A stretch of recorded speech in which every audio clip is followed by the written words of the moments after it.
these examples on CGT assets and exemptions is particularly good to show the extent in which LE has been modified and improved with respect to previous developments.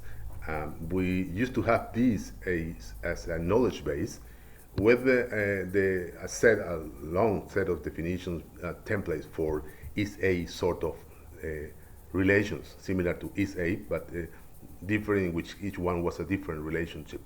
So now we modify the example and have a shorter rendering in which the whole set of rules is part of the ontology because they are all related to the is a relationship, starting with that definition that we have in line 51. A thing is a CGT asset if the thing is a property, or it is not the case that the thing is a property and the thing is a legal right, or the thing is an equitable right. And that's our rendering of the rule which is above in comments. A CGT asset is A, any kind of property, or B, a legal equitable right that is not property.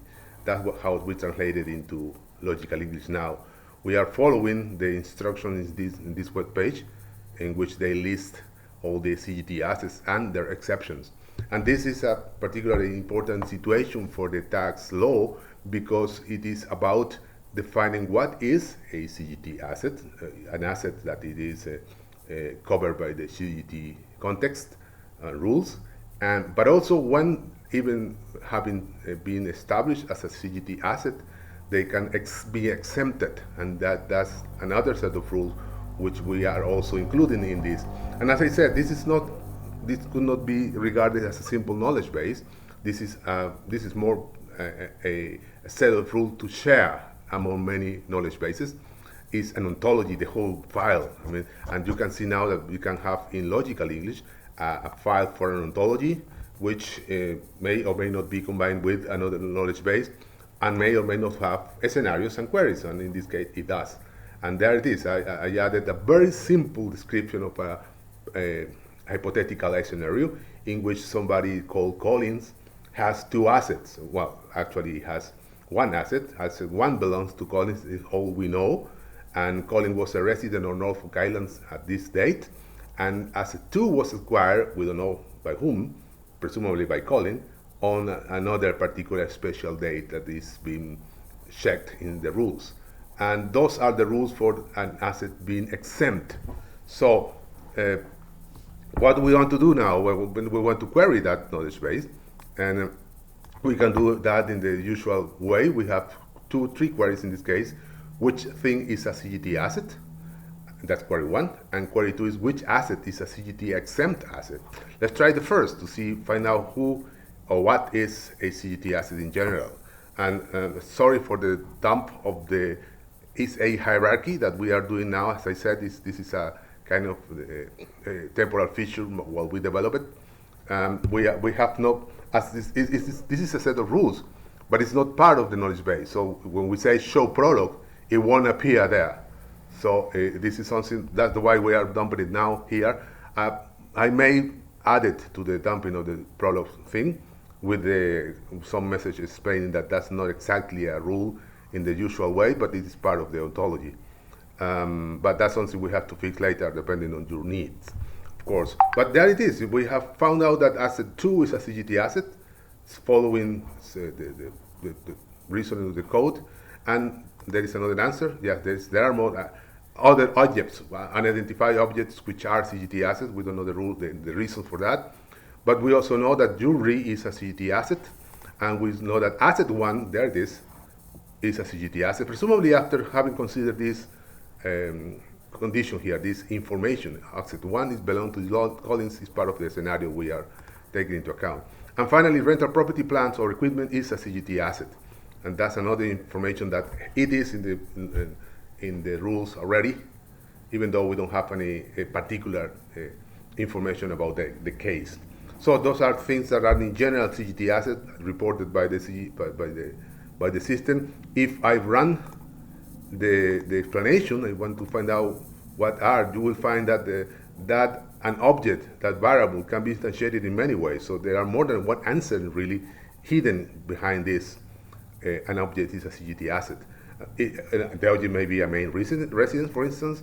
The object may be a granny flat, which is one of the which is one of the examples that is used in the guide somewhere.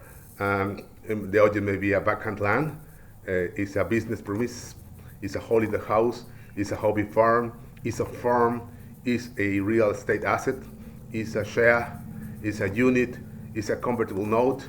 Is a right to acquire share units, is an option to acquire shares of units, is a stapled security, is a cryptocurrency, it's a boat, it's a furniture, it's an electrical good, it's a household item, it's an option or right to acquire a personal use asset, it's an IOU as a loan to a family member, it's an IOU as a loan to a family friend, it's IOU related to a personal use asset, is a personal use asset, and so on. At work, collectible asset, antiques, rare coins, rare medallions, rare stamps, rare folios, is manuscript, book, collectible asset, lease. You can see the list is very long, and whoever has checked on the rules here, on the original documentation, will see that indeed there are many different types of possible potential assets that must be listed as a CGT asset.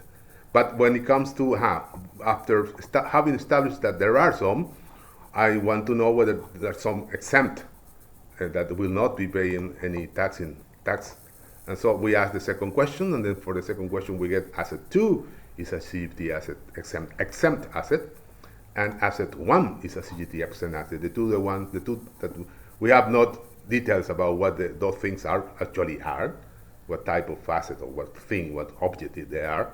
We only know that 1 belongs to Godin and 2 was acquired at this date. And only for that reason they are exempt, because the exemption rules are also part of this